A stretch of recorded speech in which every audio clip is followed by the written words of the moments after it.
Welcome to TCI. TCI, the first 100 years. TCI, or Technical Career Institutes, is widely respected as one of the premier two-year colleges in the nation. How this came about is a uniquely American story. In 1906, two very different men met in New York City. One was Marchese Guglielmo Marconi, a wealthy young Italian aristocrat and scientist.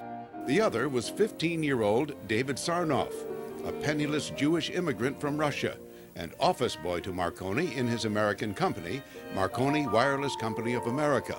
The two were able to quickly forge a common bond, and they became lifelong friends. Both were visionaries who believed in the power of technology to better humanity. Marconi was so impressed by Sarnoff's natural intelligence that he quickly promoted him to higher position. In 1909, Guglielmo Marconi shared the Nobel Prize for Physics for his revolutionary development of wireless technology. His innovations had the potential to draw the world together as never before. But they had to be taught to enough people to be utilized. To meet the demand for trained personnel in America, also in 1909, Marconi established a school, which became known as the Marconi Institute. This was the origin of what we know now as TCI. The school had a humble beginning, first meeting in a penthouse room at 42 Broadway in Manhattan. It was later more solidly established at 29 Cliff Street and other locations. By 1912, Marconi's technology was in widespread use throughout the U.S., and David Sarnoff was one of its most expert practitioners. Sarnoff's official biography records that on April 14, 1912, he was a wireless operator on the roof of Wanamaker's department store in New York when he received the message that the Titanic was sinking. The British-designed luxury liner was on her maiden voyage in the North Atlantic. Sarnoff remained at his post for many hours, relaying the dramatic details of what was the worst maritime disaster in history and the rescue efforts.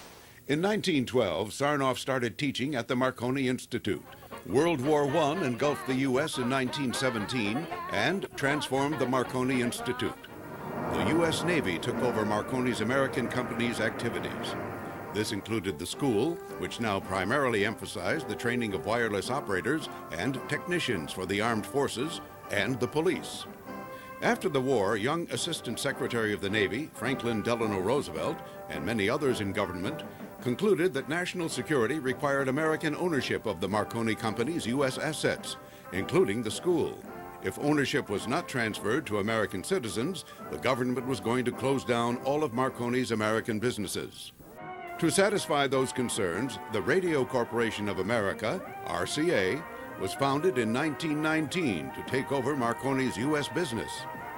This included the school, which was renamed the RCA Institutes. Under David Sarnoff's guidance, RCA became one of the greatest electronic companies in the world. It developed many new technologies, including pioneering in TV broadcasting by founding NBC, constructing new generations of computers, and becoming extremely active in the exploration of space. For over half a century, the school, as part of RCA, was one of the greatest institutions of technical training in the country. RCA Institute's credits were accepted by major American universities. Many of its graduates were hired by RCA and other major companies. Others went on to get higher degrees at prestigious schools. Dr. Asad M. Madni, 2004 Alumnus of the Year. David Sarnoff constantly continued to promote and protect the interests of RCA Institutes and its graduates. The school gave many working-class people, veterans, and immigrants opportunities they would not otherwise have had. Thousands were helped to realize the promise of America as a result of their studies at RCA Institutes. In return, they gave much back to the country. Louis Zanoni, a Navy veteran, was one such citizen. After graduating in 1957, he worked for RCA Laboratories and became the co-inventor of the liquid crystal display, otherwise known as the LCD, which still has many commercial and electronic applications, generating hundreds of millions of dollars for industry.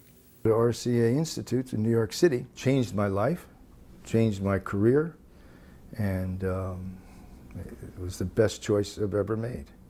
Dr. Asad Madni graduated from the school in 1968 and went on to receive a Ph.D. in electrical engineering. He pioneered in the development of intelligent microsensors and systems for military and civilian use. Dr. Madni's work was also applied in the Hubble Space Telescope technology and the revolutionary gyro chip technology used worldwide for rollover protection in passenger vehicles, thus saving many lives. Recently, Dr. Madni renewed his ties with the school and holds the title of Distinguished College Professor at TCI. I think the fundamentals that I received at RCA Institutes was basically the fulcrum and the building block on which I was able to not only cope with higher education, but really to excel in the field of electrical engineering. After David Sarnoff died in 1971, RCA wanted to close the RCA Institutes. Protests from students, teachers, and community leaders saved the school. It was too important in the educational life of New York City to be allowed to die. In 1974, it was reorganized under the ownership of 30 teachers and renamed Technical Career Institutes, or TCI. Today, TCI is booming with a multitude of programs to prepare students for 21st century technology and job opportunities.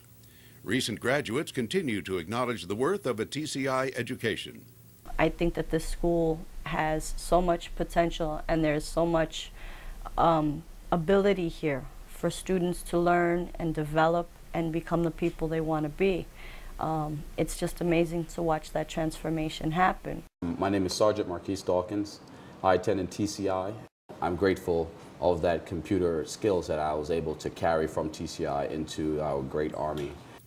Current students are confident that the school will help them prepare to achieve their goals. TCI has had a lot of opportunities for me right now. It also has given me the opportunity to be able to help students. I like the school a lot. I enjoy it. Teachers are very helpful. DMA is a good major. Under new ownership, the school looks forward to its second 100 years, helping to realize the promise of America. What's so exciting is the next 100 years could be just as good, if not better, than the first 100 years.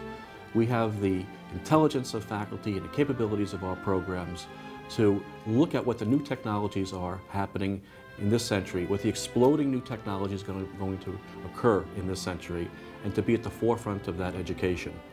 When I was a young boy, my father said to me that the person that knows how will most likely have a job, but the person that knows why